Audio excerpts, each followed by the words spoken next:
আমরা কৃষ্ণকে ডাকি আমাদেরকে বাঁচানোর জন্য, আর তারা কৃষ্ণকে ডাকতো কৃষ্ণকে বাঁচানোর জন্য। কৃষ্ণ বুদ্ধি দেয় না, আবার কৃষ্ণ ভুলিয়েও দেয়। এই জন্য কৃষ্ণ চোখ বন্ধ করে ফেলছে, কৃপা করে।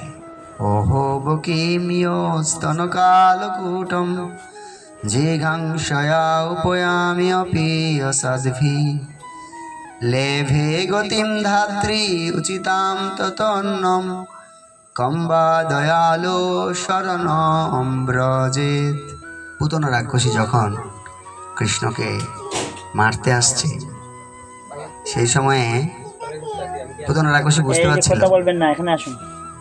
যে এই নন্দ মহারাজের ঘরে যে ছেলেটা আছে সে কোনো সাধারণ ছেলে না।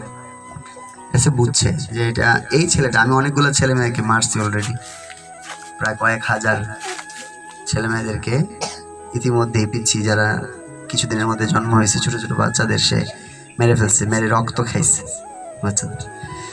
তো অনেকেই আমরা বলি এখন আমরা খুব খারাপ অবস্থায় আছি, দেশের অবস্থা খুব খারাপ, কত বিপদ, কি বিপদ এইদিকে এইদিকে, হ্যাঁ কত বিপদ। কিন্তু এই বিপদ কি শুধু এখনই না, আগেও ছিল?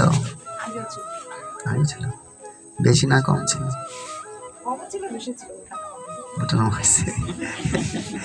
আগে অনেক বেশি ছিল।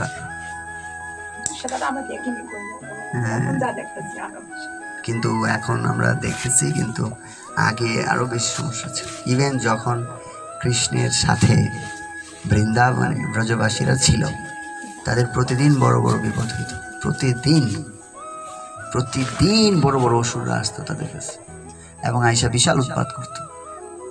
বন্যা, তারপরে বাতাস, ঘূর্ণিঝড়, তারপরে শিলাবৃষ্টি, অসুরগুলো আসতো এবং অনেক যন্ত্রণা হইতো, অনেক যন্ত্রণা হইতো। এবং ব্রজবাসীরা সবাই চিৎকার করতো কৃষ্ণ কৃষ্ণ কৃষ্ণ কৃষ্ণ কৃষ্ণ কৃষ্ণ। আমরা কি চিৎকার করি? আমরা আমাদের বিপদ আসলে মা গো বাবা গো, মা গো বাবা, আর্মি গো, আর্মি গো, পুলিশ পুলিশ গো। কৃষ্ণ রক্ষা করলেও তারা আর কারো উপর নির্ভর করতো না।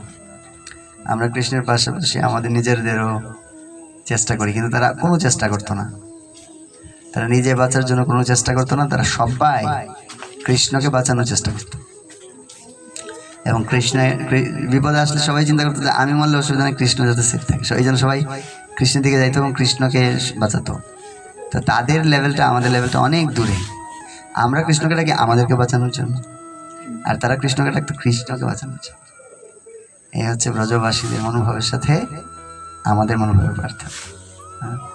তো সেজন্য ছোট্ট কৃষ্ণ সবার হৃদয়কে জয় করেছে। তো পুতনা রাক্ষসী সে ভাবতেছে যে নন্দ মহারাজের ঘরের ছেলেটা আছে, এটাকে আমি মেরে ফেলবো গিয়ে। কিন্তু ভয় পাচ্ছে যে এটা মনে হয় সাধারণ না, একটু ডিফারেন্ট লাগতেছে আমার কাছে, কোনো সাধারণ ছিল না। কিন্তু যখন এটা ভাবছে ভাবার সাথে সাথে তার ভিতরের মাথাটা আবার চেঞ্জ হয়ে গেছে। আচার্যরা বলছেন যে যদিও সে একটু বুঝতে পারছিল যে কৃষ্ণ কোনো সাধারণ শিশু না, তো তৎক্ষণাৎ কৃষ্ণ তার মাথাটাকে আবার ভুলিয়ে দিয়েছে যুগমায়ার দ্বারা। বলছে যে তুমি আমাকে সাধারণ মনে করো। কৃষ্ণ বুদ্ধি দেয় না, আবার কৃষ্ণ ভুলিয়েও দেয়। তো কৃষ্ণ তার বুদ্ধিটা আসছিল কিন্তু ভুলিয়ে দিছে, যার ফলে সে ধরে ফেলছে, আবার কৃষ্ণকে তুলে ফেলছে কুলে। তো কৃষ্ণকে যখন কুলে তুলে ফেলছে, তখন কৃষ্ণ চোখ বন্ধ করে ফেলছে। আচার্যরা বলছে কেন কৃষ্ণ চোখ বন্ধ করলো? কে বলতে পারে কেন বন্ধ করলো? কৃষ্ণের চোখগুলো সূর্যের মতো, আর কৃষ্ণ সূর্য সম, মায়া হচ্ছে অন্ধকার। এই পুতনা সে অনেক খারাপ, খুবই ভয়ঙ্কর, বিশ্রী কুৎসিত চেহারা, কিন্তু সে পার্লারে গিয়ে সাইজা আসছে। এখন পার্লারে গিয়ে যদি কেউ সাইজা আসে, তারপরে যদি মুখ টুক ধুয়ে ফেলে, সাথে থাকবে? তো এখন সে এত সুন্দর সেজে এসছে, কিন্তু কৃষ্ণ তো হচ্ছে গিয়ে সূর্যের মতো। তো কৃষ্ণের কাছে গিয়ে, কৃষ্ণের সামনে গিয়ে মায়ার রূপটা থাকবে? এই জন্য কৃষ্ণ ভাবতেছে সে যেহেতু একটা অভিনয় করতে চাচ্ছে, আমি তারা ডিস্টার্ব না করি, কারণ চোখ খুললেই তো সে এমনিতেই রাক্ষসী হয়ে যাবে। সো কিছু সময়, একটু সময় সে যেহেতু চাইতেছে আমার একটু পরিণের দুধ খাওয়াইতে, তার ইচ্ছাটা পূরণ হোক। কারণ তার ইচ্ছাটা পূরণ না হলে আমি তাকে তো আবার মার রূপ মানে মাতৃরূপে আবার পাঠাতেও পারবো না। কারণ আমার ইচ্ছাটা হচ্ছে কি, কারণ সে এর আগের জন্মে চাইছিল যে আমাকে সন্তান হিসেবে।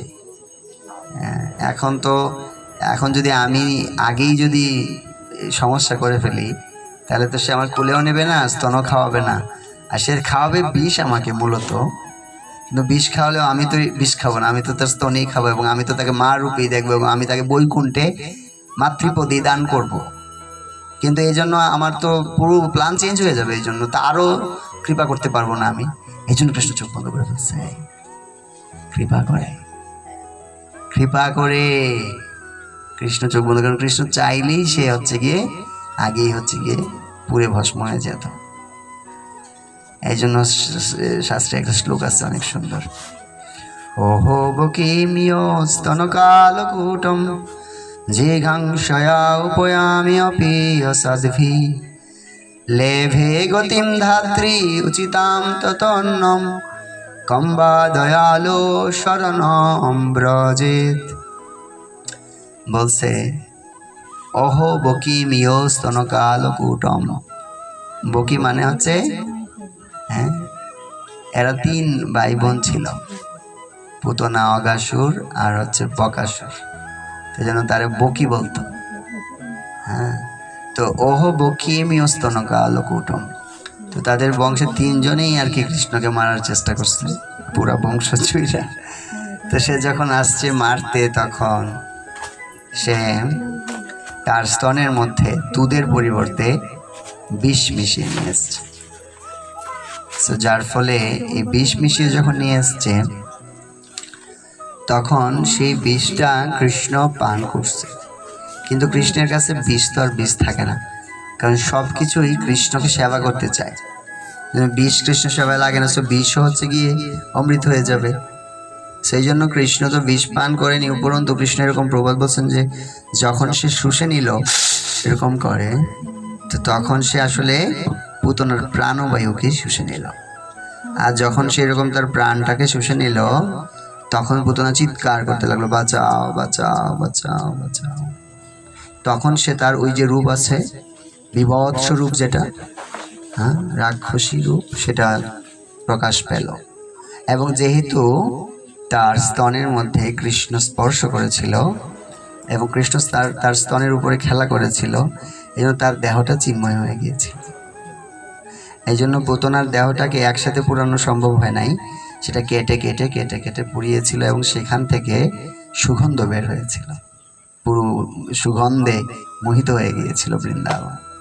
এই জন্য কৃষ্ণের সংস্পর্শ সব সময়, সব বিপদেই, যে কোনো সময় কৃষ্ণের সান্নিধ্য, কৃষ্ণের স্পর্শ, কৃষ্ণ কথার দ্বারা শ্রবণ করা, মানে কৃষ্ণের কথা শ্রবণ করা, কৃষ্ণের রূপ দর্শন করা, কৃষ্ণের ভক্তের লীলা শোনা, কৃষ্ণের সখা, কৃষ্ণের যারা গোপী, তাদের গুণমহিমা শ্রবণ করা, সেগুলো হচ্ছে আমাদের ঔষধ, শাস্ত্রে বলছে। এই জন্য কৃষ্ণ সম্পর্কে সব কিছু, এমন বিপদে পড়বেন কিন্তু কৃষ্ণের সাথে একটু যুক্ত হয়ে গেলে দেখবেন যে আপনার আর কোনো অসুবিধা হচ্ছে না। এটা খুব প্র্যাকটিক্যাল একটা ব্যাপার আমাদের জীবনে।